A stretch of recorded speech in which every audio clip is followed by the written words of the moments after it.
In 2020, the Spanish government approved a large step towards legalizing the controversial practice of euthanasia. With it, Spain would become the fourth European country to allow terminally ill patients to obtain aid and end their lives. Spanish journalist and activist Jaume Vives explains that this bill is even more controversial because 50% of patients in need of palliative care in Spain don't receive it.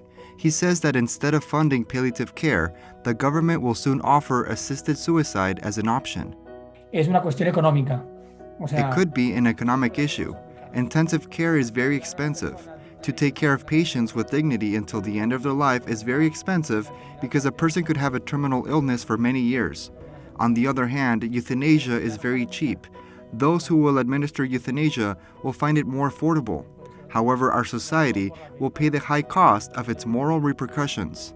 With the help of Pablo Velasco from the Catholic Association of Propagandists, Jaume founded Vividores.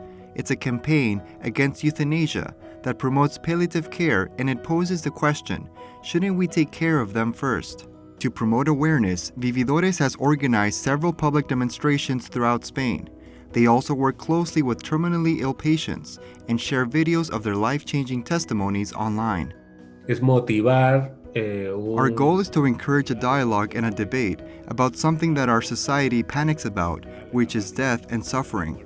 Our society nowadays panics about it, and the answer is to run away. However, we don't want to run away. We don't want to run away from reality. We want to help those who are suffering and the people who are accompanying them in their suffering.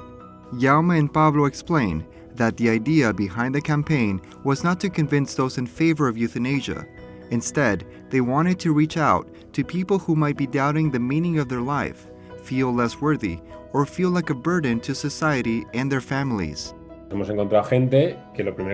have met many people that the first thing they said to us was, "I hope they find a cure for my disease."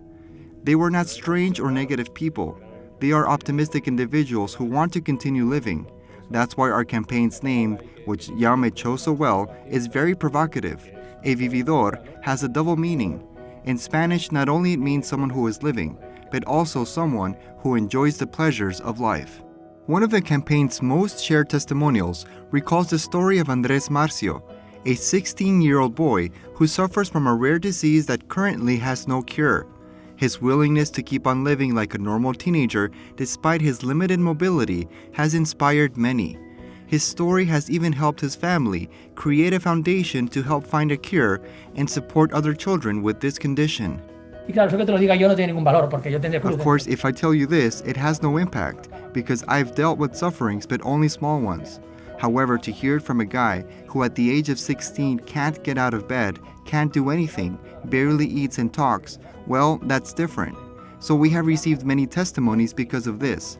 It's nice because that was the objective of the campaign, to go to those who are suffering and tell them that your life has a meaning.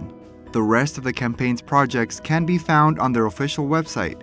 They believe that their content has the power to move many hearts. Their ultimate goal is to help present and future generations value the meaning of life no matter what circumstances they are facing.